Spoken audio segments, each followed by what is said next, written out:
안녕하세요. 신서방입니다. 이번 시간에는 지금까지 작업한 내용을 정리하는 시간을 한번 가져보도록 하겠습니다. 일반적으로 주식을 매매할 때는 위와 같은 시스템으로 매매가 시작됩니다. 나의 개인 PC가 있고요. 각각의 증권사 시스템이 있습니다. 각각 증권사에서 제공하는 AGTS라는 프로그램을 설치하고요. 증권사 시스템을 접속을 하게 됩니다. 마우스와 키보드로 내가 매수 매도할 종목을 선택을 하고 입력을 하고요. 매매를 시작합니다. 그러면 HTS는 각각의 증권사 시스템에 정보를 전달을 하게 됩니다. 전달을 하게 되면 이제 매수 매도가 처리가 되고요. 그다음에 내용을 다시 HTS에 반환을 해줍니다. 일반적으로 이게 기본적인 시스템입니다. 네, 제가 이제 만들려고 했었던 건 위와 같은 시스템인데 이제 왼쪽에 개인 PC가 있고요. 그 다음에 서버가 있습니다. 이제 자체적으로 운영하는 서버입니다. 구조를 살펴보면 서버에는 APM이라는 웹 서버가 있고요. 크롬 탭이라는 리눅스에서 이제 스케줄 관리하는 프로그램이라고 보시면 됩니다. 그다음에 이제 XML로 이제 뽑아주는 출력하는 페이지를 말하는 거고요. 그다음에 이제 매크로 프로그램, 그다음에 HTS 프로그램, 네, 각각의 증권사 시스템이 이렇게 구성이 되어 있습니다. 전거와 비교해 보시면요, 이 마우스와 키보드 대신에 HTS를 이 파이썬 매크로 프로그램으로 이 작동을 시키게 됩니다. 일반적으로는 내가 해당하는 종목을 매수매도 할 때 나의 머릿속으로 이 금액이 어느 정도면 내가 매수매도 처리해야겠다라고 생각을 하는 것처럼 그 기준이 되는 것은 이 XML 파일이 기준이 되는 겁니다. 근데 이 XML 파일은 이렇게 세 개의 테이블을 기준으로 해서 그 내용을 추출을 해주고요. 그걸 가지고 매수매도를 처리하게 됩니다. 각각의 테이블은 스톡 마이는 내가 매수매도할 종목들 정보를 입력을 하는 거고요. 스톡은 해당하는 종목들의 최고가 최저가 그 기록들을 말을 하는 거고요. 스톡 히스토리는 자동 매수 매도 처리한 내역을 기록하는 테이블입니다. 그럼 흐름을 한번 살펴보면 처음에 크롬 탭에서 스톡이라는 테이블에 1분에 한 번씩 데이터를 업데이트를 해줍니다. 그 다음에 그 내용을 기준으로 해서 이제 XML 파일을 뽑아주고요. 그 XML 파일은 매크로 프로그램으로 HTS 이 프로그램을 작동을 시키게 됩니다. HTS 프로그램은 각각의 증권사에 매수 매도할 내용을 보내주고요. 증권사에선 다 처리한 다음에 HTS로 반환을 해줍니다. 그 다음에 HTS에서 파이썬 매크로 프로그램으로 매수 매도한 내역을 반환을 해주면 좋은데 그렇게가 되지 않습니다.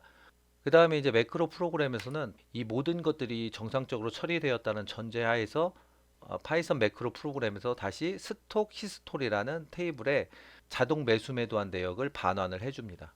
근데 여기에서 이 부분이 해결이 되면 참 좋겠는데 이 부분이 해결되지 않음으로 인해서 발생되는 문제점은 실제로 증권사에서는 처리가 되어 있지 않은데도 불구하고 이 내용들이 업데이트가 됩니다. 그래서 증권사와 이 APM 프로그램 서버에 있는 데이터베이스와 매치가 되지 않기 때문에 오류를 발생을 하게 됩니다.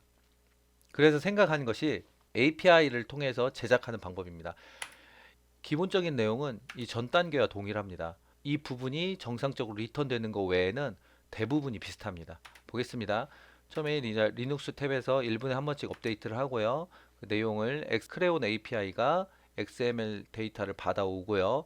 크레온 API에서 크레온 플러스라는 프로그램이 있습니다.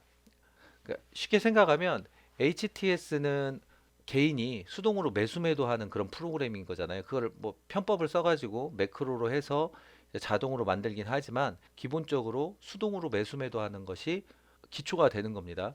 근데 이것은 프로그램에서 자동 매수매도 할 수 있게끔 이 크레온 플러스라는 프로그램이 하나 중간에 끼어 있게 됩니다. 이 크레온 플러스를 통해서 증권사 시스템에 접속을 해서 매수매도를 처리한 다음에요. 그 다음에 이제 크레온 플러스에서 이 내용을 받아옵니다. 그 다음에 이제 API를 통해서 리턴을 받고요. 받은 리턴 값은 스톡 히스토리라는 데이터를 업데이트하는 데 사용을 하게 됩니다. 이렇게 해서 자동 매수 매도를 처리를 할 수가 있게 됩니다.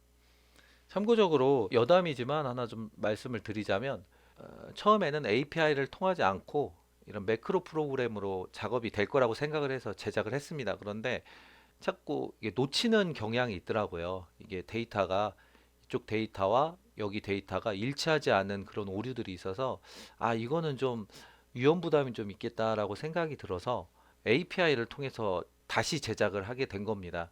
이런 문제점이 있을 거라고 예상을 했지만 심각한 문제라는 것을 미리 알고 인지했다라고 하면 바로 이제 API를 통해서 이제 제작을 했을 텐데 괜히 개발에 있는 딜레이가 좀 된 것 같습니다.